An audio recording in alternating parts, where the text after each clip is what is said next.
Okay, so we will discuss seating, but we will familiarize with the different patterns of seating in patients with CP.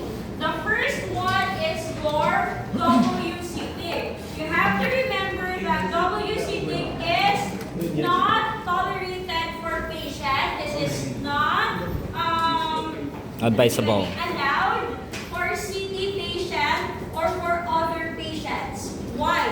Especially in a child with WCT, Dislocate. WCT can lead to dislocation of the hip. Okay, you have to remember that ang pinaka-okay is your Taylor seating. Why? Because the Taylor seating wants us to abduct and ang aton nga ball ER. masulod sa acetaminophen. Is that clear? So we need to have this abduction, external rotation of the hip. We will not give or ask the patient to do W seating. Is that clear?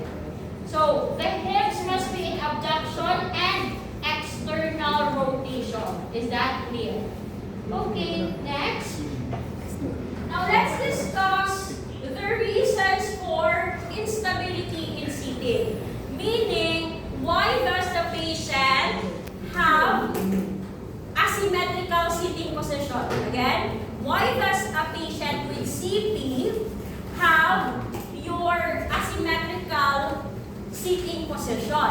Number one is kyphosis. Number two is scoliosis. So eyes on your baby first. What happened if you have a patient with kyphosis? You have to remember that the trunk is in flexion. So there is no normal or neutral position of the pelvis. Is that clear? What else? In patients with scoliosis, what happened to a child with scoliosis? Kiwi. Eyes here para makita nyo ang palm seating. If may scoliosis ang bata ka-CP, for example, may ara siya dextroscoliosis or right na scoliosis. What happened here? The shoulder on the right is elevated. Is that clear? Kapag na niyo, i-elevate yung shoulder. Now what happened here sa dalong? If the right shoulder is elevated, the pelvis on the opposite side Will on also the elevate. left will be gamo na siya.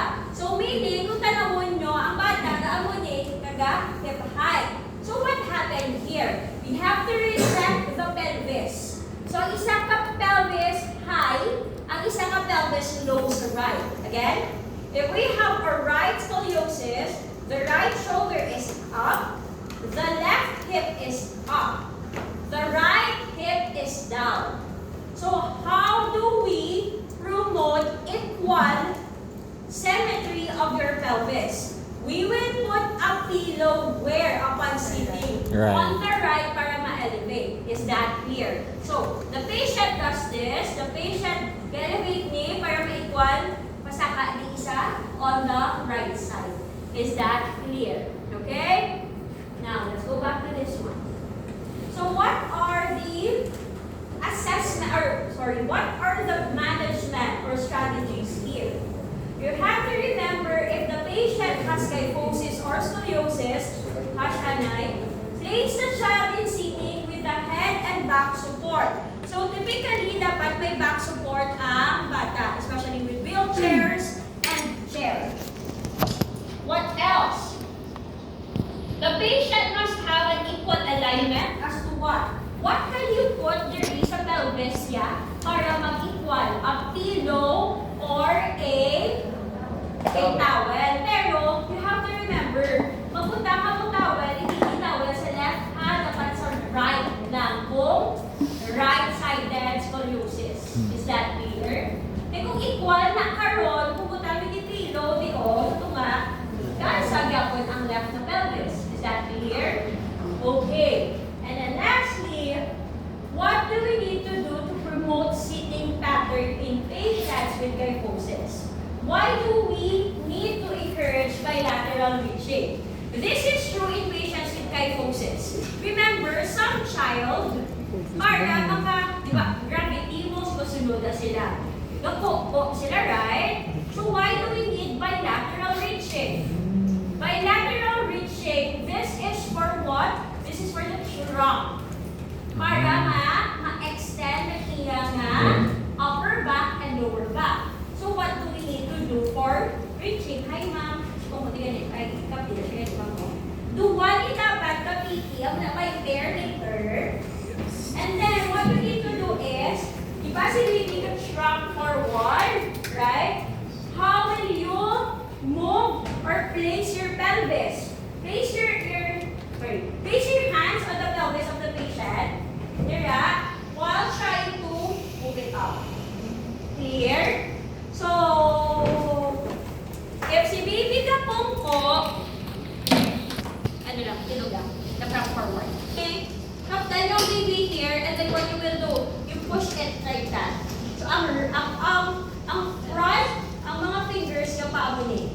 Is that clear? Alright, and then thank you. What else? We will encourage bilateral reaching. So, prior to bilateral reaching, ang ulo ng naanay is, may i-reach here, may toy kundi, isa-isa lang anay, no? Isa-isa. Then after that, what you need to do? Do what? Or you can hold the baby up like that. Is that clear? And then what else? So forward and up. So kung mag-reach ang bata, siyempre ang nanay, di ba namiana siya, kaptan na din ako sa nanay, tapos ang nanay, will lift it up. Is that clear? Or another one, there's a toy, the baby will reach that para mag-stand up. Are we all good? Okay? So typically, if you have a kyphotic posture, the posterior pelvic tilt. So we need to put anterior pelvic tilt. Is that clear? Okay. Thank you, ma'am. Nice. Alright. And here, this is an example of the baby's posture in sitting. So if you look closely, mas mayo kung sa stable surface, hindi sa mga pilo kaya kiwi. And it can promote scoliosis. Is that clear? Next. Sige ba? Balitan mo. This ortho reaching, muna tayo unilateral and after that, we do the bilateral one. Is that clear?